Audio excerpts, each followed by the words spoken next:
The man discovered a business opportunity while eating grilled corn. He noticed his son wincing from the spicy sauce on the corn, yet still enjoying it immensely. This sparked an idea. What if potato chips were made spicy too? He and his family bought large quantities of chili peppers and began experimenting. Their first attempts at making hot sauce were overwhelmingly spicy for the whole family. Hot, like elote hot? Good hot? No, bad.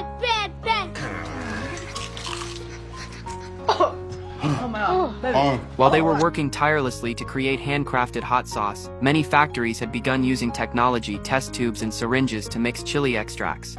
Although this doubled the spiciness, Richard believed that locally grown ingredients combined with Mexican-style hot sauce represented the purest, most authentic flavor. To thoroughly mix the seasonings, Richard temporarily repurposed his hamster's running wheel. His family also scoured the streets, sampling various types of peppers until they finally created a flavor that was both spicy and addictive. Ow, burn! Burns good or burns bad? It burned good. Oh! Yeah! Of course we did! Though Richard's hot sauce experiment was successful, the executives busy with layoffs paid no attention to a janitor's suggestion, even mocking him by asking why he didn't just go straight to the CEO. Richard decided to do exactly that. He found the company's phone number and called the CEO, who was in Italy. Thank you for taking my call. I have an idea that you need to hear. I'm listening. Okay, yes, sir. I'm Mexican. I'm proud of it. And there's a lot of us in this country, and we spend money on snacks just like everybody else. We eat Doritos, but not before covering them suckers with tapatio. It's like the more it burns, the more money we'll spend on it. So I thought, why don't I make my own spicy slurry? You made your own spicy slurry? Yeah, I did, and it's good. You can slather it on everything. Doritos, Fritos, popcorn, Cheetos. And the best part, sir, it is 100% Mexican approved. My family, my neighbors, they can't get enough. And I got a plan, Mr. Enrico, to get it to the streets, to get it to my people. I think it will save our factory, and will save jobs. Save jobs, huh? That's a lot of confidence there, Richard. Yes, sir. And you said in the video, think like a CEO. So I did.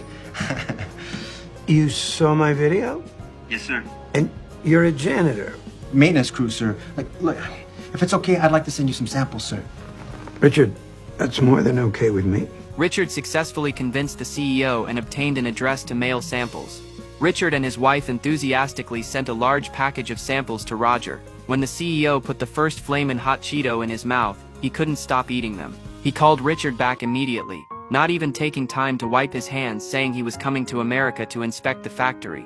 Meanwhile, factory executives angrily searched for whoever had alerted the CEO. When the factory manager discovered it was Richard, he publicly reprimanded him in front of the entire company.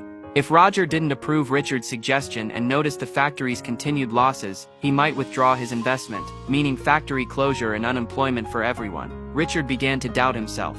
When he returned home dejected, his wife Judy, after learning what happened, continued to encourage him, believing he would succeed. The couple then studied persuasive speaking techniques together. On the day of Roger's inspection, Richard dressed in a proper suit.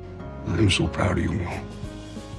And I'll always regret not being the man that made you the man you are today. Always. Ahora, chingatelos. You do good, mijo. When Roger's car stopped in front of the factory, the wheels of fate began to turn. Richard's destiny was about to be completely rewritten. The time-pressed Roger immediately called Richard to the conference room for a product presentation. However, Richard felt uncomfortable sticking to his prepared script, so he decided to improvise instead. Richard held up his flamin' hot Cheetos and described their deliciousness. When executives asked about projected market share, Richard didn't even know what the term meant. He responded by gesturing to show the length of supermarket shelf space. This much market share. This gesture made the executives chuckle. When Richard went on to explain in plain language the preference for spicy flavors among everyday people, Roger stood up and mimicked his arm gestures, completely ignoring the factory manager's reports and deciding to invest in the proposal. However, when Flamin' Hot Cheetos went into production, they didn't receive a strong response and instead became slow-moving items on supermarket shelves. The factory manager decided to discontinue production of this flavor. Richard was so discouraged that he questioned his life choices. He became self-destructive, feeling like a nameless nobody from the bottom ranks who couldn't make waves. His colleague Baker, however, felt he was being too hard on himself. Embarrassment's never stopped you before? Ask questions. You wore my ass out with them. Look here, the person I met 10 years ago wouldn't blink. He'd find a way, any way to get it done. I don't want to look you up in 20 years from now, just to find out you're still down here on the bottom. Step up. That night, Richard couldn't sleep. Talking with his family, he realized the factory hadn't advertised the Flamin' Hot Cheetos at all. Seeing his father's worried expression, his oldest son contributed all his saved allowance to support advertising efforts. Richard suddenly had an epiphany. He found his old gang friends and hired them for guerrilla marketing. Then Richard went to the factory to boost everyone's confidence in Flamin' Hot Cheetos. When someone tried to stop him, Baker immediately interrupted. Everyone knew the spicy chips weren't slow sellers because of their taste. With increased promotion, they would definitely get a response. Richard decided to move all the factory's inventory of Flamin' Hot Cheetos to vehicles outside. Then his silver-tongued gang friends began giving them away for free throughout the neighborhood.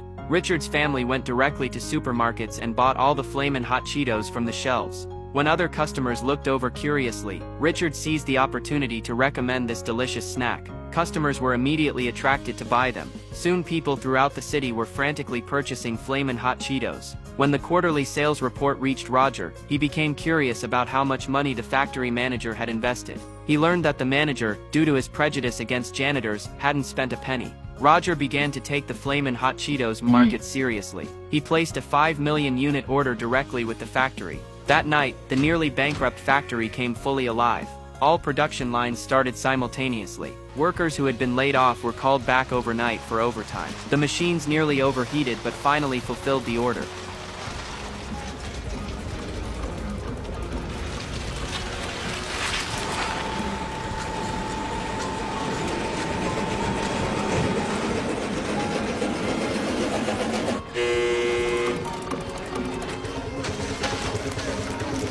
Six months later, the factory returned to its former glory. Baker greeted Richard with a smile and reintroduced himself. You're now looking at the new plant manager in Bakersfield. Yeah! After expressing happiness for Baker, Richard assumed he was still a janitor and felt somewhat dejected. However, when he went upstairs to clean, Roger had been waiting outside an office door for some time. In front of Richard, Roger inserted a business card into the door. Richard was transformed into the marketing director. Everyone began applauding him. After composing himself in his new office, he shared the good news with his wife. Richard's dream had come true. He had risen to become an executive at Frito-Lay. Flamin' Hot Cheetos has now become a billion-dollar brand. Richard and Judy's love story is admirable as well. They've remained deeply in love through 48 years together. Behind every successful man is certainly the support of a great woman.